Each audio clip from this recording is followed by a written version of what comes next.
पेंशनधारकों को केंद्रीय कर्मचारियों को सरकार देगी बड़ा तोहफा। केंद्रीय मंत्री की घोषणा। पेंशन पीपीओ ग्रेजुएटी पर आया सबसे बड़ा अपडेट। नमस्कार दोस्तों, एक बार फिर से स्वागत करते हैं आप सभी का हमारे यूट्यूब चैनल पर। दोस्तों, केंद्र सरकार पेंशन धारकों को जल्द ही एक बड़ी राहत देने वाली है।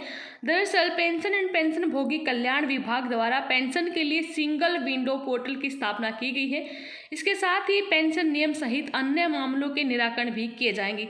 साथ ही पेंशनर के पेंशन नियम सहित पीपीओ, जीवन प्रमाण पत्र और शिकायतों के समाधान के लिए पारदर्शी सुविधा प्रदान करने को लेकर नवीन प्रक्रिया की तैयारी की गई है। केंद्रीय मंत्री डॉक्टर जितेंद्र सिंह ने पेंशन भोगियों और सेवानिवृत्त वृद्ध नागरिकों के लाभ के लिए सिंगल विंडो पोर्टल स्थापित करने की घोषणा की है। मंत्री ने पेंशन नियमों यानी कि सीसीएस पेंशन नियम 2021 की समीक्षा युक्तिकरण के लिए स्वैच्छिक एजेंसियों की स्थायी समिति स्कोवा की 32वीं बैठक की अध्यक्षता की है।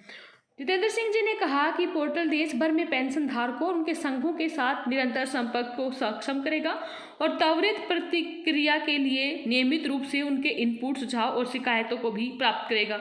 केंद्रीय राज्य मंत्री विज्ञान और प्रौद्योगिकी, पृथ्वी विज्ञान, एमओएस, पीएमओ, कार्मिक लोक शिकायत, पेंशन राज्य मंत्री स्वतंत्र प्रभार डॉक्टर जितेंद्र सिंह ने आज पेंशन धारकों और सेवानिवृत्त वृद्ध नागरिकों के लाभ के लिए सिंगल विंडो पोर्टल की स्थापना की घोषणा की है। उन्होंने कहा कि पोर्टल न केवल देश भर के पेंशन धारकों, उनके संघों के साथ निरंतर संपर्क करने में सक्षम रहेगा, बल्कि त्वरित प्रतिक्रिया के लिए उनके इनपुट, सुझाव और शिकायतों को भी नियमित रूप से प्राप्त करेगा।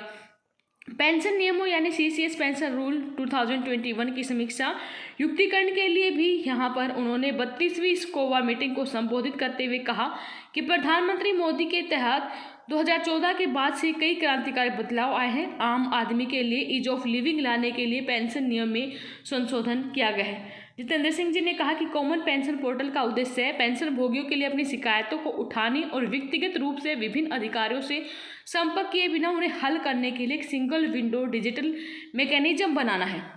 उन्होंने कहा कि पेंशन बकाया की प्रक्रिया, मंजूरी, संवितरण के लिए जिम्मेदार सभी मंत्रालय इस प्रणाली से जुड़े हुए हैं और शिकायतों को समाधान के लिए संबंधित मंत्रालय विभाग को आकलन के बाद अग्रेसित किया जाता है। पेंशन भोगी के साथ साथ नोडल अधिकारी सिस्टम में निपटान तक ऑनलाइन शिकायत की स्थिति भी देख सकते हैं। स्कोवा हितधारकों यानी कि पेंशन भोगियों के साथ उनके संघों और संबंधित मंत्रालय विभागों के माध्यम से परामर्श करने के लिए एक उपयोगी मंच है। ये संघों के पेंशन भोगियों के कल्याण आदि से संबंधित अपने मुद्दों को सीधे संबंधित मंत्रालय और विभागों के समक्ष उठाने का अवसर प्रदान करेगा।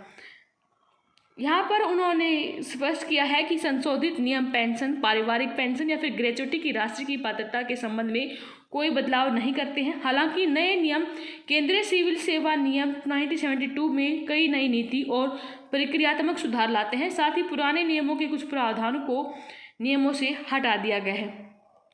आगे उन्होंने कहा कि हमें सेवानिवृत्त कर्मचारियों के ज्ञान, अनुभव और प्रयासों का अच्छा उपयोग करने पर जोर देने की जरूरत है, जो पेंशन और पेंशन भोगी कल्याण विभाग के मूल्यवर्धन में मदद कर सकते हैं। सिंह जी ने बताया कि नवंबर 2020 में डाके के माध्यम से डिजिटल लाइफ सर्टिफिकेट जमा करने के लिए डोर स्टेप सेवा होने के बाद से इंडिया पोस्ट पेमेंट बैंक के माध्यम से 3,08,625 से अधिक जीवन प्रमाण पत्र यहाँ पर प्राप्त किए जा चुके हैं।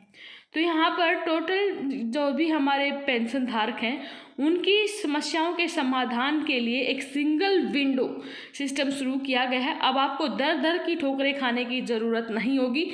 सिर्फ एक विंडो सिस्टम के माध्यम से आप अपने सभी से जो शिकायतें हैं वो दर्ज कर सकते हैं और उनका त्वरित निवारण भी पा सकते हैं। धन्यवाद। जय हिंद, जय भारत।